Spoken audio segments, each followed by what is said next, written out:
小伟早上醒来，跟他的妈妈说，今天是礼拜三。妈妈问他怎么了，小伟说，怎么每一天都是礼拜三？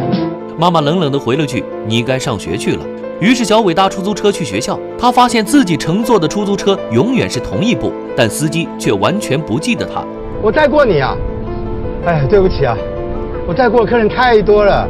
来到学校，同学们讨论的永远是同一个话题，就是毕业旅行去哪里。但是小伟这次的期末考试考砸了，以妈妈的性格，铁定不会同意让他参加毕业旅行，所以他回到家，偷偷用访客的老师印章盖在伪造的成绩单上，然后把成绩单交给妈妈。不料被妈妈看穿了，谁知妈妈并没有骂小伟，而是拿出一个遥控器，按下返回键，将小伟送回伪造成绩单的那个星期三。他希望小伟能自己意识到错误，将真实的成绩单交给他。于是小伟一遍又一遍遭遇相同的经历，永远停留在可怕的星期三，直到他最终拿着真正的低分成绩单回来，承认错误，妈妈才肯把时间往前推进。然而有了这个神奇的遥控器，妈妈的要求越来越多，她强迫小伟上补习班，一次没听懂没关系，那就听10次。同一个补习班，别人上1次，他上10次，直到学到想吐。小伟反抗说，可是10次很多哎，15次，但是你不能这样，再说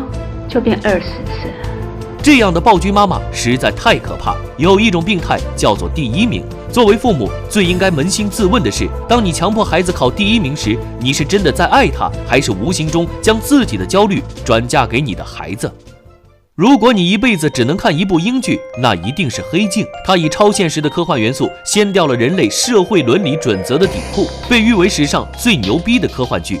而我们的台湾省也有一部台版《黑镜》，整部剧的惊悚氛围营造得非常到位。于叔看完被激得一身汗毛直立。第1集叫《妈妈的遥控器》，讲述的是一个控制狂妈妈的故事。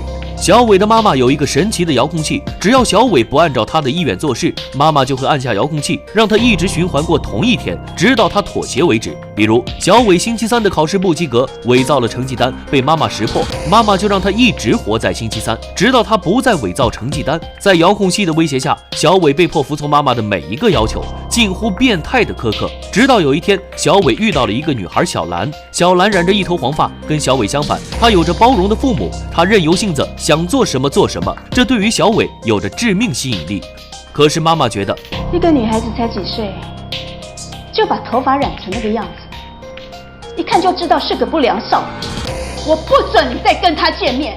妈妈不同意两人交往，于是小伟跪下来恳求妈妈，这是他第1次跪下来求妈妈，哪怕之前被妈妈一直困在同一天里，他都没有下跪求饶，这反而令妈妈更加生气，一怒之下将小伟的生命又倒回了星期三。小伟跑去找小兰，却发现小兰再也记不得他。梦里，小伟身处一片荒芜的海面，孤独寥落，等待被黑水淹没。妈妈以爱之名构筑了一座昏暗的监狱，将小伟死死困住，生命恍惚不定，如行尸走肉。面对妈妈的控制欲，小伟彻底绝望了。男孩躺在浴缸里，慢慢将身子下沉，把头埋进了水中，自杀了。他的妈妈打开门，看见儿子溺死在浴缸里，吓得双腿发软，然后连忙起身来到保险柜前，慌乱地按着密码，按了几次才按对，接着从保险柜中取出了一个遥控器，哭着按了下去。一转眼，他的儿子活了。活过来的儿子没有感谢妈妈救了他，而是流着泪说，你到底还要我再死几次？妈妈听到这句话，激动地抱住他大哭。原来这不是男孩第1次自杀了，在这之前他已经自杀过无数次了。男孩一心求死，刚开始他在浴缸里割腕自杀，第2天却从床上醒来，手上的伤疤没有了。后来他把通电的吹风机扔进水里，触电而死，第2天又照常从床上起来，完全没事。原来男孩每次死后，妈妈都会用那个遥控器让时间倒流，回到他自杀的前一天。而男孩一心求死，就是为了摆脱妈妈和他的遥控器。因为每次不听话，妈妈就用遥控器让他重复经历那一天，直到他妥协为止。他考试不及格，就让他一直活在考试那一天，直到考试及格为止。他爱上一个女孩，但妈妈不喜欢那个女孩，于是就用遥控器回到男孩认识女孩之前。当男孩回去找女孩的时候，女孩已经完全不认识他了。就在控制狂妈妈的控制下，男孩一晃过了10年，长大成人，考上了好大学，有了一份体面的工作，活成了妈妈想让他活成的样子。但是他的妈妈还是不满意，明知道他有女朋友，还给他安排相亲对象，似乎当年的悲剧又要重演了。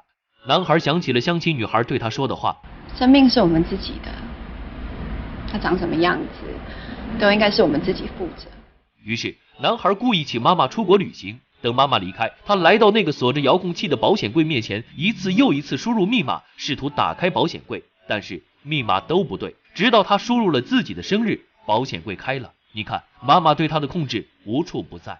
碰巧妈妈在去机场的路上忘带了护照，折返回家去拿，撞见了拿着遥控器的儿子。此时也迎来了影片的最高潮，儿子对着妈妈大吼：“这不是你的遥控器，它是我的！”说着便按下了遥控器，回到了第一次和初恋相遇的图书馆。他决定让自己的人生重新来过，远离妈妈的控制，完完全全自己掌握自己的人生。故事到这里也就结束了。其实影片中的遥控器是将妈妈的控制欲具象化，这是对亲情绑架一个太心领神会的比喻了。有些人终其一生都无法逃离父母的掌控，父母高举为你好旗帜，实际上俨然是一个情感暴君，让孩子彻底沦为执行他意愿的工具。记住，你的孩子不仅仅是你的孩子，他还是一个独立的个体。好了，今天的节目就到这里，我是独立鱼，记得点赞关注，陪你看电影。